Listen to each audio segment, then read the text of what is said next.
kencong warudaya. Pak Pong mbok bolong kali codhe sapa sing gawe? Lah kok iki ora panglik. Iki rak Bayu karo Kumajaya. Wah, Narada. Bapakku pancen iya. Aku sing merpeki lawan Narada, bapakku. Ah, iya Bayu. Aku ngaturke sembah. Ndak tampa pangestu ulun tampanono. Ndak gegem dadiake jimat. Pukulun kula ngaturaken sembah pangabekti kula kunjuk pukulun. Ya, Kumajaya ndak tampa ralat pangestu tampanono ya, Nggih. Ana apa kok do merpeki kalawan panjenengan ulun? Nggon ulun wis duwe tekad bakal ninggal Kayiwangan lah kok dadi kita malah ngaglah ning ngerpat kepanasan. Narada bapakku. Bayu piye? Dina samengko aku wis ngerti apa sing kelakon ana ing Suralaya. Mula wektu dina iki entuk ora entuk aku arep nderekake Narada bapakku mudhun ning jagat. Aku ora bakal dadi dewa, trima aku lereh nggone dadi dewa tinimbang dadi dewa. Kecipratan alane Hyang Pikulun Manikmaya. Semanten ugi kula pukulun kula nggih boten badhe dados jawata boten dados menapa. Waton kula boten klepetan dedosanipun Hyang Pikulun Jatimurti. Kosek aja kesusu ya, Nger. Ya senajan niat kita kuwi apik, nanging bener tumrap kita, kurang bener tumraping Kayiwangan. Lire Narada bapakku paring dawuh ngono piye? Kayiwangan saiki pancen wis beda. Kayiwangan saiki pancen wis malih. Yo. Hyang Pikulun Jatimurti gugu kawan karsaning priyangga, nuruti kareping Bathari Durga. Mongko ora krasa apa kang dadi tingkah laku ning Hyang Pikulun Jatimurti mau ndeder dosa wine ngangkara ning Suralaya. Mongko Suralaya ki papan panembah, Suralaya ki panutaning para titah. Lah nek dewane padha mengeng keblate kepiye ora coba? Apa ora bakal gawe geger njana loka? Yo pancen mengkono. Lah iya. Ning ngene ya Bayu apa dene kowe Kamajaya. Aku banget ngaturake panuwun dene kita mbelani kelawan panjenengan ulun. Ning yen kita mudhun ana ing jagat melu kelawan panjenengan ulun kowe mengko ndak kesempyok ing aradan tegese kita mengko ndak melu kato dosane. Dosa ulun kelawan Hyang Pikulun Jatimurti. Ning sumangsa ulun ora dosa merga ulun iki mbelani bebener. Ewadene tumrap iki Hyang Pikulun Jatimurti dianggep dosa, semangsa bara. Yo. Ah, mula kang sangka kuwi Kayangan ki butuhake dewa-dewa sing bener. Kayangan ki butuhake dewa-dewa sing suci lahir batine. Sing ora gampang kenggo dening apa wae. Saakeh-akehe wong tumindak ala kuwi nek isih ana sing becik, kuwi isih iso ana pengarep-arep. Semono uga saakeh-akehe wong tumindak becik kuwi yen ana sing tumindak ala, kuwi engko bakal nular marang kiwa tengene. Mula Bathara Bayu gandeng Kayiwangan saiki mengko dewane wis padha mengeng keblate merga manut karo Hyang Jatimurti. Kita siji-sijining dewa aja ninggal Kayangan. Kayangan tularana pakarti sing apik, Kayangan tularana pakarti sing becik. Mbok menawa kanthi tingkah laku ing kaya mengkono mau bisa gawe elinging para Jawata ing mapan ning Kayiwangan. Narada bapakku ngono. Ya. Wis, perkara aku mudhun ning jagat tak lakonane dhewe. Iki perkara ning Bathara Narada. Kita ora usah melu-melu perkara iki. Ala becik bener luput, bunga susah aku yang bakal nyandang. Kita bali ana ing swarga Maruta. Kamajaya kowe ning Cakrambang. Inggih ngestaken dawuh. Nanging sadurunge kuwi kok kaya ora kepenak penggali ingsun. Awat-awatana nggon ulun mudhun saka ing Kayiwangan ya Bathara Guru nek ana ing marajal saka sela-selaning garu. Kita wajib tanggung jawab. Yo gak derekake kaya tekan tapel wates Kayiwangan. Yen ana sing ganggu gawe Narada bapakku aja melu-melu, aku sing bakal tanggung jawab. Ah, yang ngono kuwi bener, Nggih.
Dewa.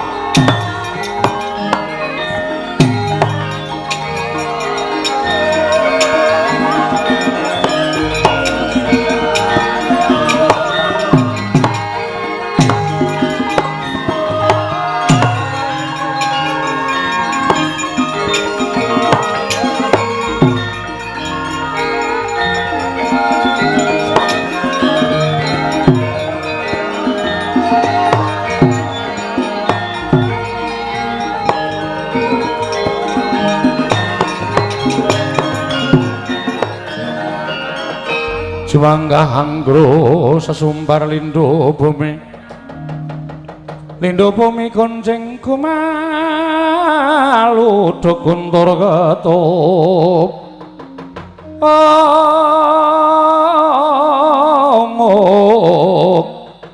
lumembak penjungang kumambang dosang Wisnu Bathara ladala katingal bingah penggalih paduka Gusti kula ingkang sinuwun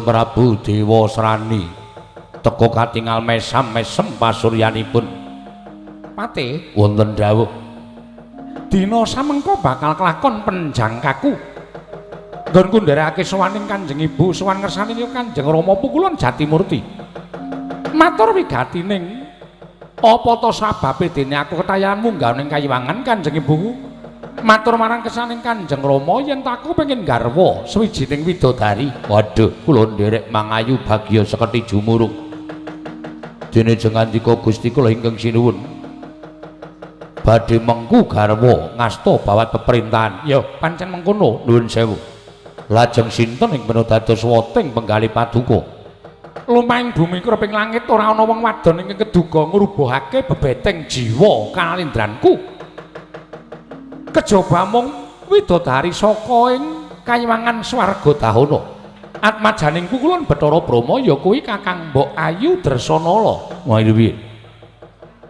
nuwun sewu Diwaji Dewi Dresanala menika rak rampun sampun winengku dening Raden Janaka menika sampun kondhang kalukeng rat teka paduka badhe garwa kelawan Dewi Dresanala menika kados pundi ora sah kakehan gunem tanpa guna sing jeneng tresna kuwi uruping jiwa ingkang luhur tresna ora bisa diluputake merga kuwi paringane sing maha jagat utawa sing maha suci iya gandeng tresnaku kuwi tumiba marang Kakang Mbok Ayu Dresanala dipalangana bakal mlupat diranteo aku bakal medhot upama Kakang Janaka ora menehake kawan aku kang wujuding Kakang Mbok Dresanala mesti bakal nampa pidana saka Iwang Pikulan Jatimurti merga Kanjeng Rama wis nyarujuki apa kang dadi lekasing Dewa Srani oh ladala iya menawi tetela mekaten kula namung jumurung dederek kersa paduka Kanjeng Sinuwun lajeng keparang paduka peranganing para dewa ana ingkang sarujuk lan ana ingkang ora iya mula kowe aja jaga ning repat kepanasan yen ana dewa ingkang bakal mudhun ning jagat aja nganti wenehi dalan nanging balekno marang Kayiwangan merga Jawata ingkang bakal mudhun ning jagat mau mung bakal bebecer marang asmaning Iwang Jatimurti kejaba saka kuwi mung bakal ngabarake marang apa sing tak tindakake mula aja nganti kawanguran dening sapa-sapa dhisik mengko yen wis Dewa Srani kelakon dawuh karo Dresanala bab perkara donya kuwi arep walik watu wis dudu kewajibaning Dewa Srani. Ngaten sinuwun ya. Menawi telu mekaten kula kantun nderek menapa wadyabala keparang dipun ketapaken sak wadyabalanipun ora ketamung sithik supaya aja nganti ana ingkang mrucut saka sira patih ana dewa ingkang mudhun ana ing jagat kabeh wae ora ngomongake dewa sapa wae sing arep mudhun ing jagat balekno marang Kayangan sendika ngestakaken dawuh pangkatipun ing abdi kepatihan bincang menapa ora kita sambung ngobrol terus kita mangkat dina iki nyuwun pamit sing ati-ati aja kaya bocah cilik pati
Tinututi lamun katututan lamun mangsa prawira digdaya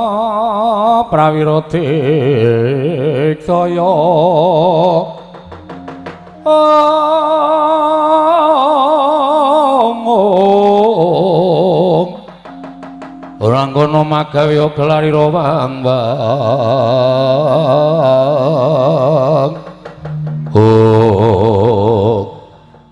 kaget aku kae lho. Iki ra ora pangling titah pujangkara. Nadyan wujuding buta, lah kok teko kowe munggah ning Kayuwangan meh ngancik ana ngrepat kepanasan. Mara gaging aku kita kuwi sapa? Kula abdinipun Sinuwun Prabu Dewa Srani Pukulun. Nami kula pun Kunjara Yaksa. Kunjara Yaksa. Ih, kasinggihan mekaten. Kula badhe nyuwun mriksa panjenengan menika sinten? Dalah trembelane. Kabeh dewa ana ing Kayangan padha priksa, kabeh titah padha priksa. Lah kok dadi kita ora ngerti kalian panjenengan ulun. Cetha yen to suwijining kita ingkang mengeng kawan panembah. Ora nate nindakake panembah. Ketitik kita ora tepung karo panjenengan ulun. Nggih, nyuwun pangapunten nyatanipun kula mboten tepak. Lek no mripatmu gatekno gobokmu iki kami tuan ing Kayuwangan Suralaya. Pak Dewa ing sithik pangudal-udal ulun Sang Hyang Kanika putra ya Sang Hyang Narada. Oh, Sang Hyang Narada. Ya. Kula ngaturaken sembah pangabekti kula kunjuk Pukulun. Ya ulun tampa. Akarya bombong tiasuna lebat pangestu ulun tampanana. Kula pun dinggo jimat. Eneng apa lah kok dadi kita kuwi wadya balaning Dewa Srani lah kok teko kita mapan ing repat kemanasan. Wanter dawuh timbalaning Sinuwun Prabu Dewa Srani dhateng ing abdipun Kunjara Yaksa kula kadhawuhan supados jejagi wonten ing repat kepanasan wigatine ngendikanipun Sinuwun Prabu Dewa Srani menawi wonten dewa ingkang badhe mandhap wonten ing jagat sampun ngantos kelampahan mudhun wonten ing jagat kula ingkang kedah mangsulaken ngunduraken dewa menika kala wau ulun sik ta karepe Dewa Srani iki apa? Lah kok dadi anggere ana dewa mudhun ning jagat mbok balekake ning Kayuwangan ngono ta kuwi? Kasinggihan mekaten. Lah iya. Lah terus karepe Dewa Srani iki apa? Menawi ngantos wonten jawata ingkang mudhun wonten ing jagat tan wurunga mangke badhe ngabaraken dhateng lampaning Kayuwangan. Menawi ngantos kawanguran dening para titah tan wurunga badhe gagar-wigar penjangkanipun Prabu Dewa Srani. Mila sampun ngantos wonten jawata ingkang mandhap wonten ing Janaluka. Kalebet paduka Pukulun kedah kundur wonten ing Kayuwangan. Kosek. Ulun iki wis ditundung dening Sang Hyang Jagat Giri Pratingkah. Ya Sang Hyang Manikmaya wis nundung kelawan jeneng ulun. Lah kok dadi aku takon bali iki piye? Kersa mboten kersa kedah panjenengan kundur. Yen aku gelem, nuwun pangapunten. Mboten badhe kula ora truda paripeksa. Ning yen aku bakal bacut mudhun ana ing Kayuwangan, ana ing Janaloka, ateges panjenengan kedah mengsah dhateng Kunjara Yaksa. Menawi panjenengan saged mejahi Kunjara Yaksa lestari badhe mudhun wonten ing jagat. Lho. Wah, lah kemanen bocah iki wae lah.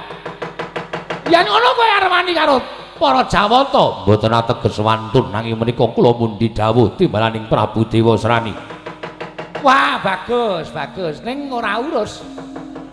Merga kita iki nyembah dawuh timbalaning sesembahmu Dewa Srani entuk estokake ning ora tok petung dawuh mau becik apa ala ming waton tok saguhi. Lah padha karo kita kuwi dijlomrongake ning juranging kasangsaran. Yen kita wani kan para Jawata, ateges kita wani marang panguwasaning para dewa kuwi keluputan. Mapanmu besok bakal ana ing Yamani, tegese ana ing neraka jahanam utawa ning kawah Candra Dimuka. kula mboten ajrih kaliyan neraka jahanam. Kula ora wedi karo kawah Candra Dimoko. Wose sampeyan bali napa mboten? Ora bali menyang kayangan. Wah, ana dewa tak nggo gateng sirahe. Wah, Batara Bayu, Batara Bayu. Motar kowe, ha?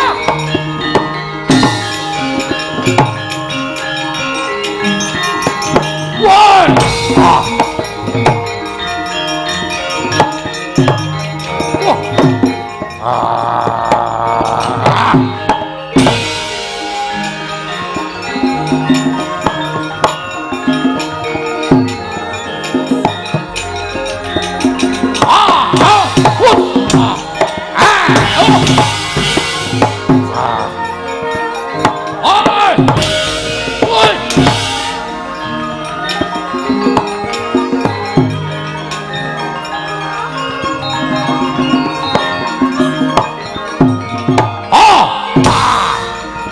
Wah!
nyuwunake panuwun.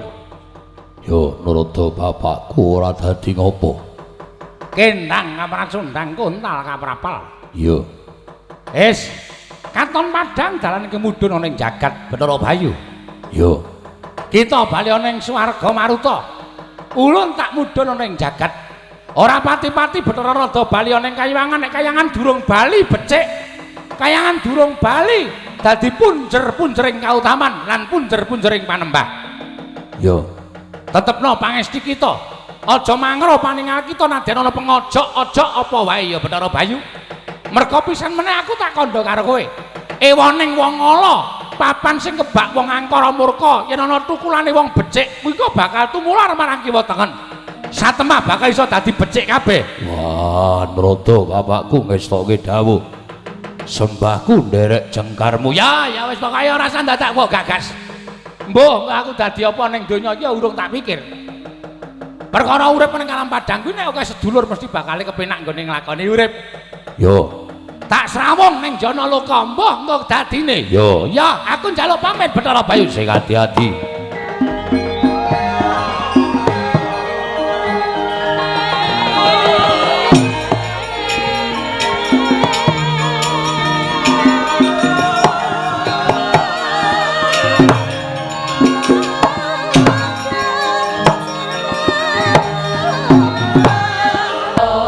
Irem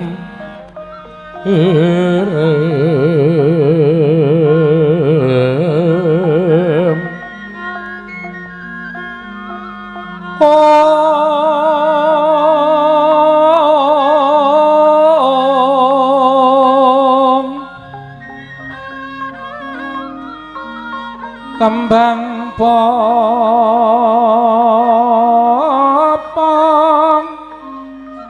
taratepang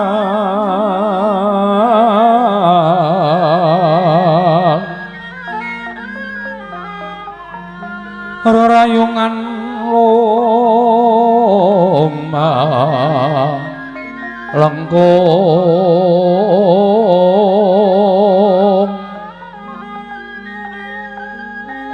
tumalong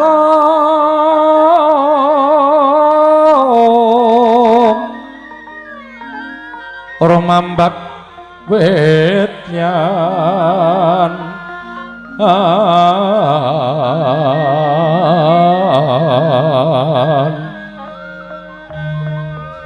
kowe sembuh kang mawon raras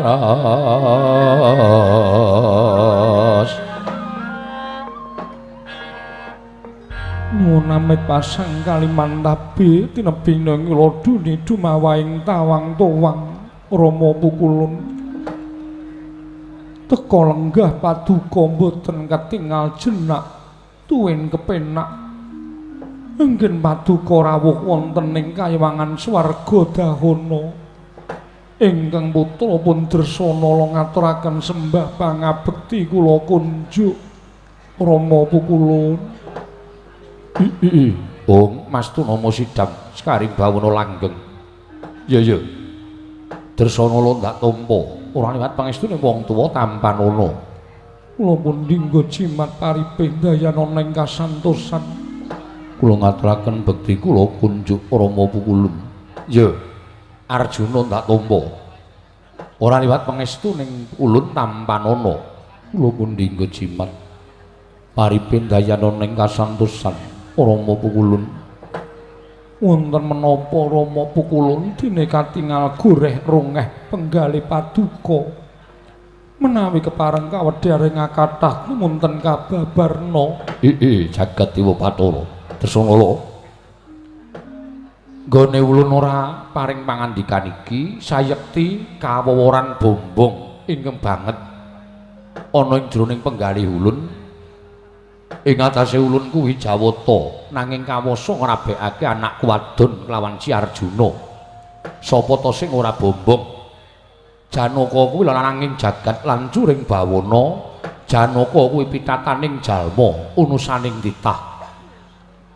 Luwih-luwih bareng aku nyumurupi lamun sira kulup Dresana wis gerbini ngancik pitung candra. Saka pangrasaku kaselak kepengin momong mantu ngemban putu. anggindung kelawan wayahku dhewe ing mapan ning kandhutamu. Mbuh lanang mbuh wadon kang mangkono mesti bakal dadi turasing satriya ingkang pinilih tanding sarta keluwihane tan prabeda kaya dene bapakne. Inggih Pukulun. Ya mung ngene. Lilanana aku tak paring dawuh kelawan mantuku Janaka. Kula semanggaaken Pukulun. Arjuna, kula wonten paring dawuh. Udakara wis pirang sasi munggahe pirang taun nggonmu ninggal kelawan negara Ngamarta ya kasatyan Madukara katrem olah katresnan mengku garwa kelawan Atmajaku Dresanala ana ing swarga dahana kene udakawisan pun setunggal warsa langkung Pukulun anggen kula nilar dhateng kasatriyan tuwin negari Ngamarta. Arjuna, kula wonten paring dawuh. Sira kuwi satriyaning praja. Sira kuwi satriyaning praja. Monggo ketentremaning negara, ora mung negara. Bebasan ketentremaning jagat kuwi ning pundhaking para satriya. Kuwatir penggalih ulun yen to nganti nggonmu ninggal negara Ngamarta sartaning kasatyan Madukara mau luwih saka sak warsa. Duh nyono cerak nyono padha mestani yen to nggonmu nilar kelawan jiwaning kasatriyan, nggonmu ninggal kelawan kewajibaning kasatriyan, merga katrem olah katresnan kelawan Atmajaku Dresanala. Mula ya nggih. Ora jeneng aku nundung kelawan sira kulup Arjuna. Wektu dina iki ora ketang sedhela tili ana negara Ngamarta lan tili ana kasatyan Madukara. Kejaba saka kuwi akeh garwamu ingkang padha ngantu marang praptamu ning negara Ngamarta lan kasatyan Madukara. Perkara anakku Dresanala sawetara titipna kelawan panjenengan ulun, aku ingkang bakal nggulawentah anak wadon sartane bocah ing mapan ning kandhutane bojomu si Dresanala. Mula Arjuna, ora jeneng aku nundung kelawan sira. Baliya tilik ana negaramu, tetep ana jiwaning kasatriyanmu. Aja nganti tetel jiwa kasatriyaning Arjuna mung kalah karo katresnan. Mula kang sangka kuwi dina samengko ulun lilani kita ninggal swarga dahana kene bali marang negara Ngamarta ingkang wigati tilik kelawan kula warga sarta netepi marang jiwaning kasatriyanmu Arjuna.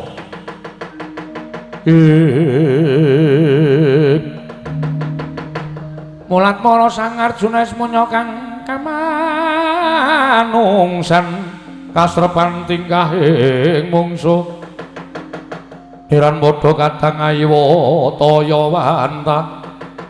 Oh gumregel penggaling Sang Arjuna nalika semanten nampi dawuh timbalanipun nenggih Sang Bathara Brahma bilih kadawan sepados kondur wonten negari Ngamarta ing cipta sampun grahita bilih tinundung saking kayiwangan swarga dahana watak wantuning Sang Arjuna tanpa taliwara klebat nilar swarga dahana kaget Sang Bathari Dresanala wau.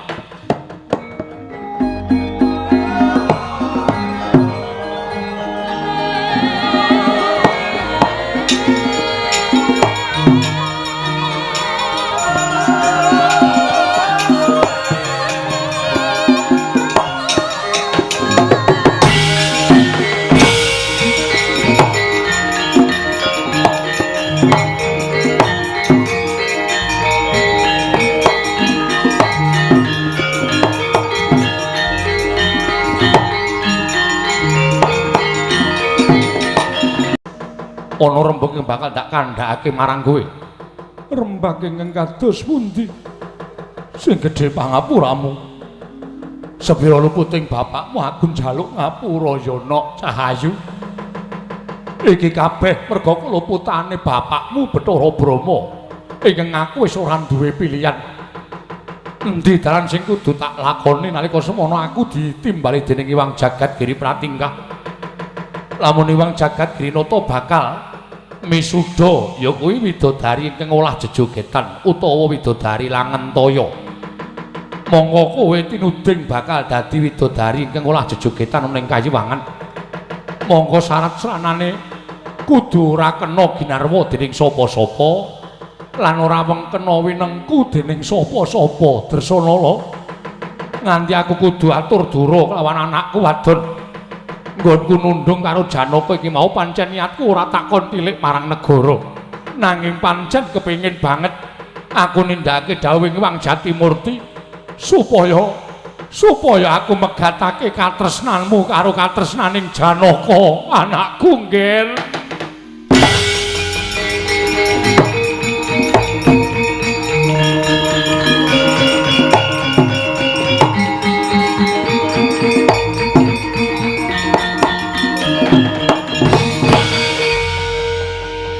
Wonten kandika nyono-nyono teka mekaten pangandika paduka.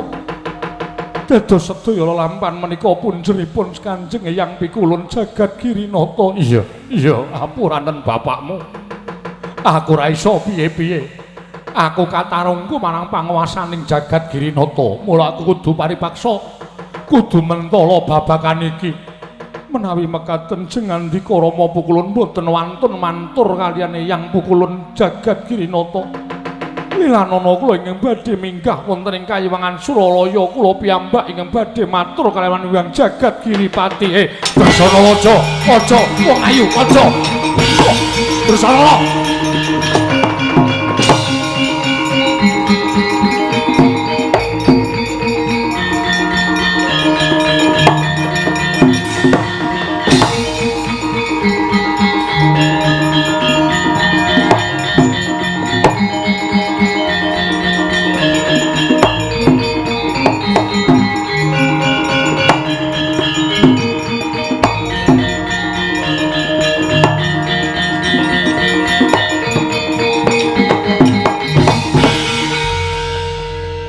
Mastu nama sidam skaring bawana langgeng. Iki mboya pangling kaya wayah ulun Nini Dresana. Sembah kula kunjuk Eyang Pukulun. Ya, ulun tampa. Ana wigati apa dene jeneng kita ngabiyantara ning ngarsa ulun? Pukulun, gendheng kula dereng mangertos menapa werdinipun ingkang sinebat tembung garwa. Kula nyuwun dawuh garwa menika menapa? Garwa kuwi rong pribadi ingkang wis dadi sak badan. Loro-lorone duwe ancas gegayuhaning urip ingkang wis ditunggalake. Kuwi sinebut garwa. Uga ana ingkang nyebutake garwa kuwi sigaraning nyawa. Nyawa loro ingkang wis dadi siji lan ora bakal bisa dipisahake dening apa wae. Paduka Eyang Pukulun saged paring dawuh mekaten nanging nyatanipun boten saged netepi dhateng menapa ingkang dados werdinipun tembung garwa. Sababe apa dene jeneng kita matur kaya mengkono? Kenging menapa paduka mentala dawuh kan Kanjeng Rama misahaken katresnan kula kaliyan Pangeran Arjuna. Pukulun kula mboten saged pisah kaliyan Pangeran Janaka. Kula mboten saged pisah kaliyan memani ing jantung kula.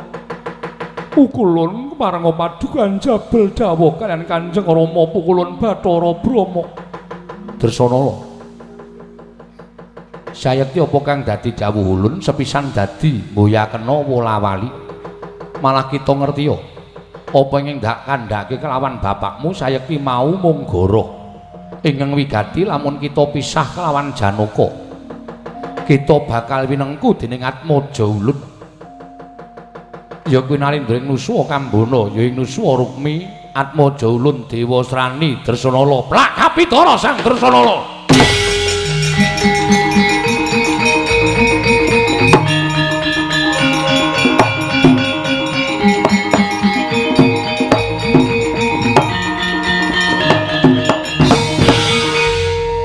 Tari Durga, kula wonten maring dawuh Pukulun. Dresanala ulun paringi dawuh lamun bakal didhawuh kelawan Dewa Srani. Teka malah ora eling mangsa Badawa gandeng Janaka wis mudhun ning jagat Dresanala wis ora eling Purwadasina.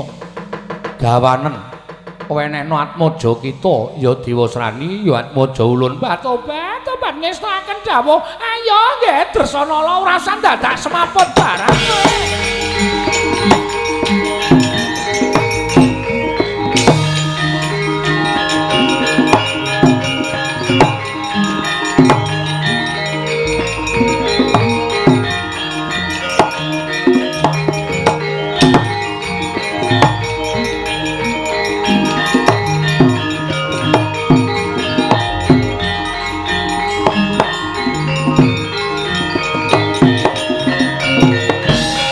Panudya utama ngambar arum sang kusuma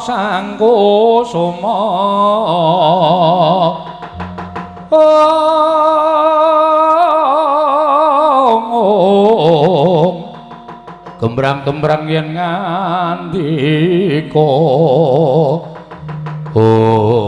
bat-obat bareng tak bopong saka Suralaya prapteng repat kepanasan lah kok malah kowe eling Prawadasina kowe wis ngerti yen to punjer ngelakon iki mung merga saka kowe Betari Durga bat-obat kowe ora basa karo aku ki peranganing dewa aku iki garwane Hyang Pikulun Jatimurti ora peduli gunane apa lak basani gunane apa aku tata krama karo kowe sawijining raseksi betah buteng anyaya marang sakpadha-padha memper pewujudanmu wis wujud raseksi kowe dadi dewaning panggoda pangrencana Betari Durga kowe menungsa sing ora duwe rasa kamanungsan babar pisan kowe mentala misahke katresnanku karo Raden Janaka luwih kowe ora nyawang yen to aku ngandhut jabang bayi yen to aku dikon ngladeni karo Dewa Srani terus kepiye kahanane jabang bayi apa kira-kira kowe durung tau ngrasake dadi sawijining ibu kowe sawijining makhluk ing ora pantes urip ana ing alam padang kowe sawijining titah ing ora pantes nyawang gelaring jagat eseming rembulan pantes mung dadi ndiping neraka jahanam iblis anak cangkeng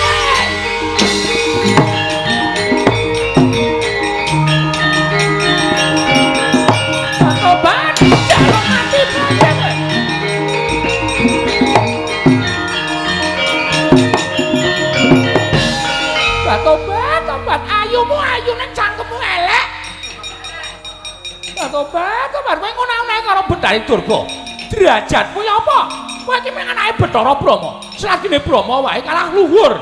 Karo Betari Durga lah kok kowe ning ngomong-ngomong marang Pandya Betari Durga. Piye? Kowe njaluk mati cara piye? Tresana lho.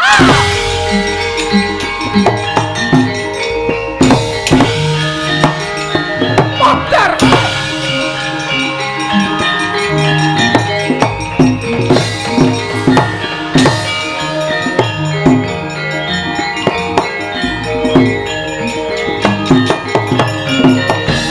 Endang kapracundang den uncalaken dening Pandya Betari Durga. Ketap-ketap ing akasa dawah kalenggak sang Batari Dresana. Eling-eling garbinipun ang jabang bayi. Ingkang yuswa Sapta Candra bengok sura kebarenging Jawata nguwataken jabang bayi jalu pekek warnane.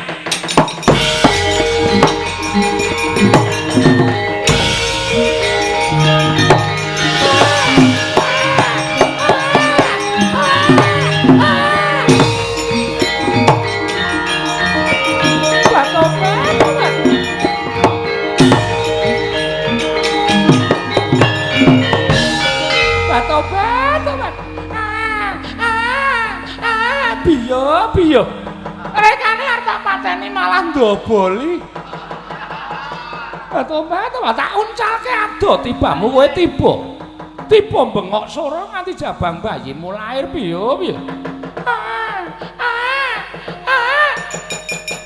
lanang apa Tobat lanang biyo ana kutile semono cetha lanang iki Tobat Dresana lho anakmu lair Dewa Srani iki Dresana lho ora eleng mergo anake lair gawanen rukti nang negaramu Dewa Srani wah Kakang Mbok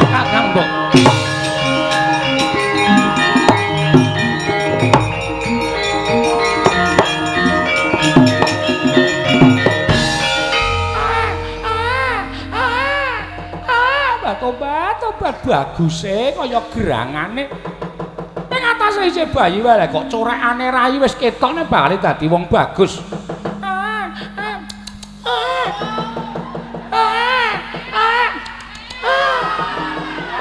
Tobat ngelak bocah iki lagi lahir wae durung disesepi karo mbokne wis ditinggal karo mbokne cangkeme mecucu piye aku ki ya suwijining wanita nek karo bayi kaya ngono ki terus rasane kaya kepengin nesepi Nek ya apa kelakon wong nggon aku wis ora metu. Tiwas le nyedot mempeng. Ora iso suda ngelake. Tobat ilate kaya wis dong.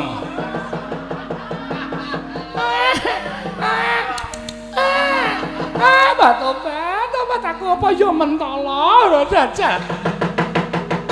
Kowe kudu tekaning mati, jambang bayi kowe kudu tekaning mati. Merko yen kowe ora tekaning mati kowe mesti bebeda dhauping anakku lanang karo ibumu. Sing gedhe pangapuramu ya jambang bayi kowe kudu tekaning mati. Tak sabetke watu gilang sumyor kuandamu. Aja ngatutke dosane Bedari Durga ya, bocah.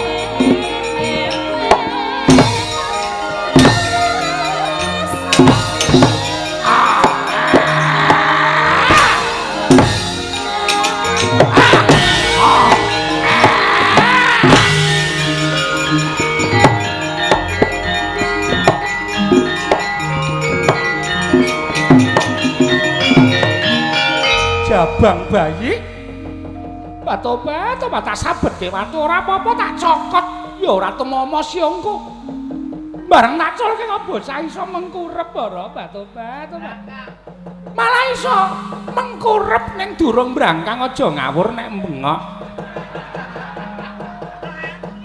ora dong rasa bengok mengkurep saya lagi brangkang cenanangan gerangan bangkang ya wangun bayi kok urung-urung brangkang Tobat kowe jebul luput senjata tawa tegese ora temomo dening apa wae apa digerak rasa mateni karo kowe kowe tak cemplungke kawah candra di muka lebur tumpur kuandamu kowe bayi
Dewaya nuntuna wong ngaprang kasangsaran yen nuntuna wong ngaprang kasangsaran Narada dedali kedunya kaleweran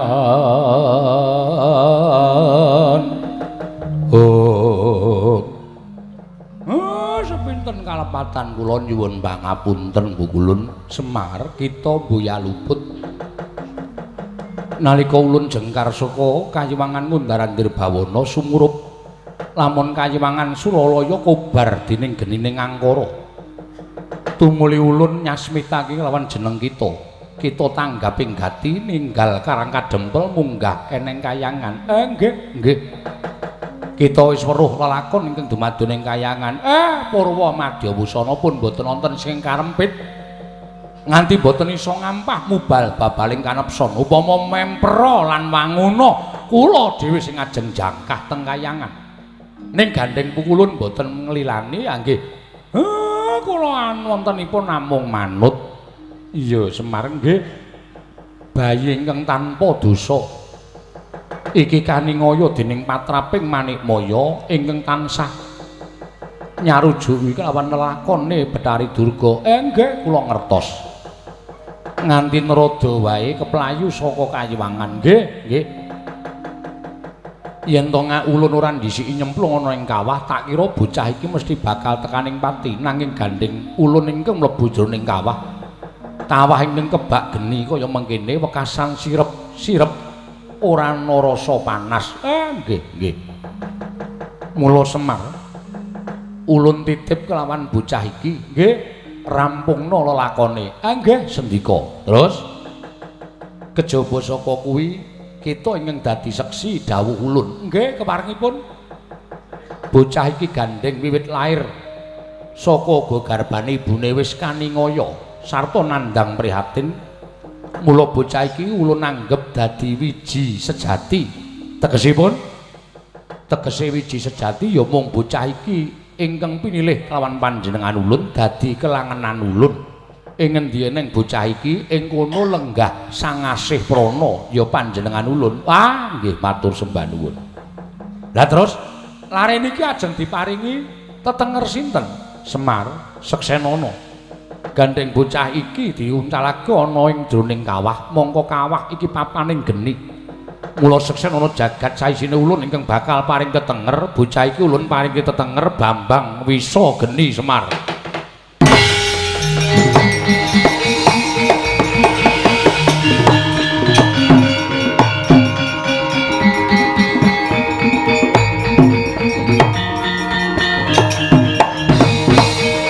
Wah, Bambang Wisa Geni kaprah ingkang padha mestani besuke bakal ana tembung Bambang Wisang Geni. Wah, ngopo Semar mboten napa-napa ming wah wonten tok Wisang Geni. Iya, wis Wisang Geni bakal duwe kekuatan ingkang tremprap ngungkuli lan sak pepadaning titah.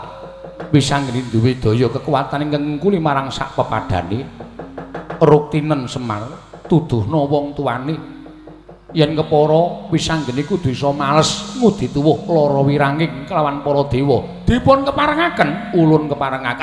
Matur nuwun. Ulun kundur makayangan bocah iki jedinen supaya enggal gedhe sansarta dewasa satemah bisa ngapokake para jawata ingkang mengeng pakartine sarta minggok dalan. Ora wujud jawata ingkang utama nanging wujud jawata ingkang angkara murka men padha kelingan kelawan jejere. Nggih ngestakaken dawuh ulun kundur makayangan Semar. Nggih nderekaken Bu Kulun. Matur sembah nuwun.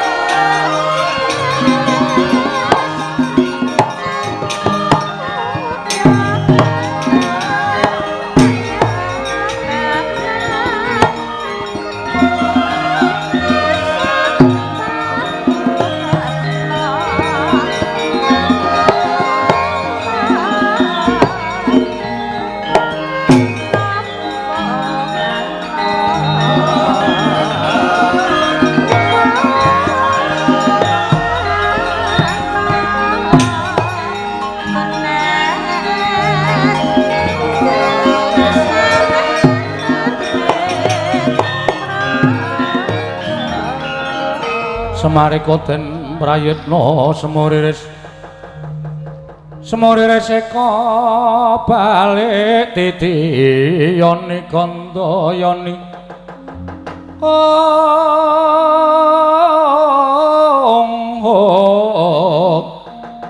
Trisanya purnama sasi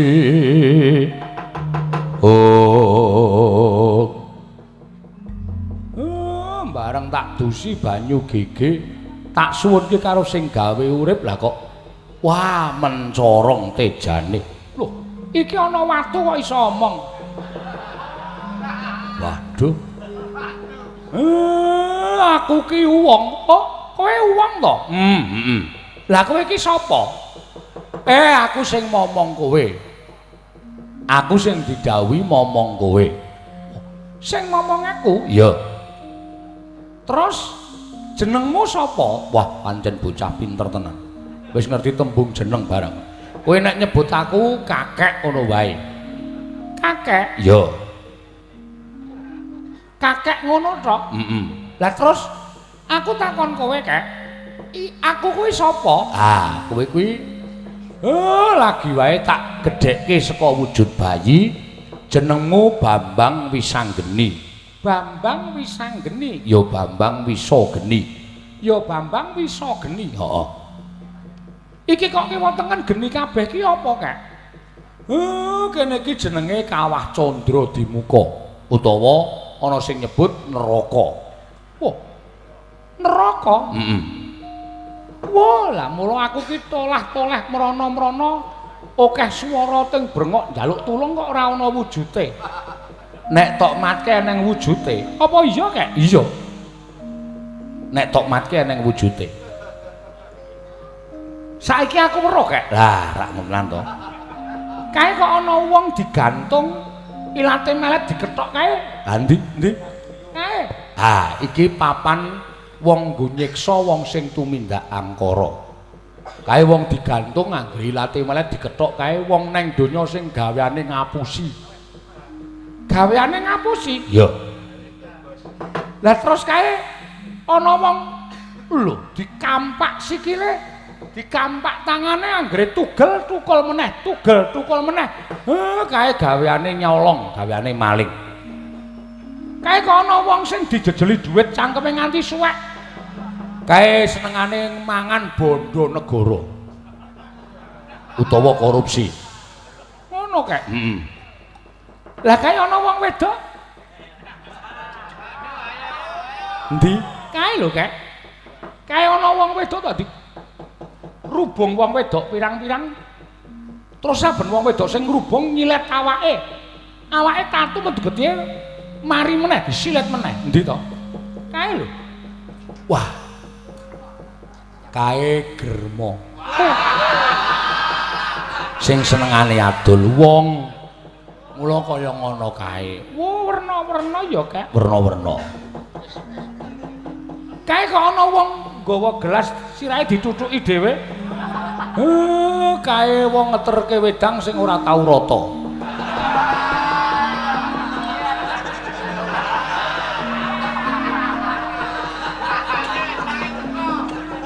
anggere nganti kliwatan siji sesuk hukume ngono kae apa iya kek domongi kok mula kudu sing teliti iya kek iya lah kok lho kae ana wong nganggo sandangan Jawa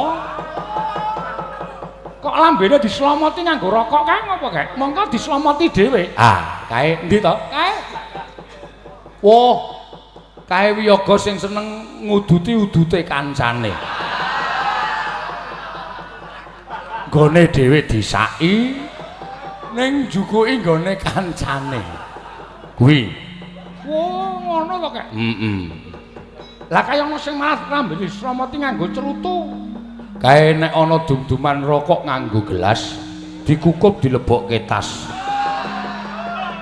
kae cangkeme disromoti nganggo cerutu oh iya to kek lah kae kok ana wong nganggo wong wedok ayu lho kek endi kae lho wong wedok ayu mongko sandangan Jawa kae kok dridine dicatuti dijabuti kukune. Ah, wo kae sinden. Oh. Kae sinden nek bar nembang njaluk dit juragane kuwi hukumane dijabuti ngono kuwi. Oh, ngono to. Dadi kabeh iki mesti mawa dosa. Oh iya kae.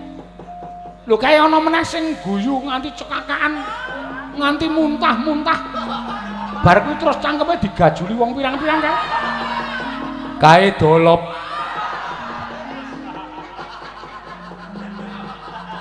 Matine rekoso ngono kae. Oh, ngono lho kae. Heeh. Kae kok ana wong nganggo sandangan Jawa. Mlaku dijegal terus digebuki. Kae wiyaga sing bola-bali nguyuh. Urung wanci ning nguyuh wis nguyuh.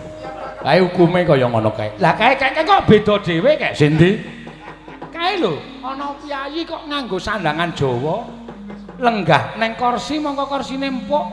Sajake kepenak mangan woh-wohan pirang-pirang. Dirubung wong ayu-ayu kae sapa? Oh, kae dalang.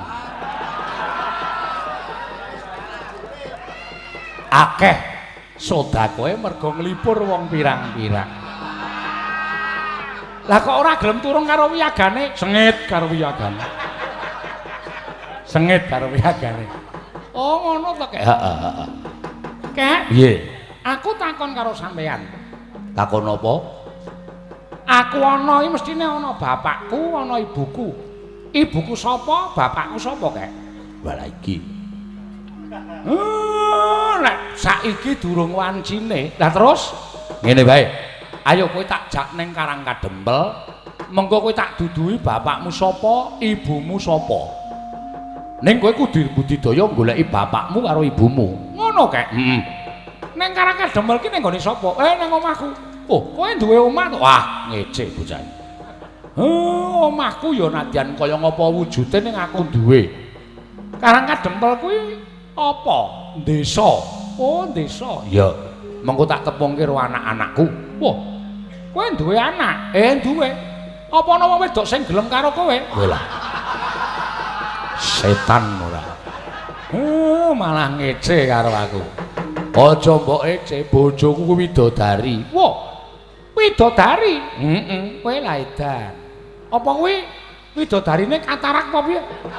Gelem karo kowe? Ah, ora pancen wis binesti kaya ngono. Ayo, aja kokean omong. Tak kanthi nang Karang Kadempel, mengko tak duduhi bapakmu karo ibumu, ning kowe kudu wani budidaya. Iya, aku manut kakek. Ayo karo aku. Ayo kae tak derekake.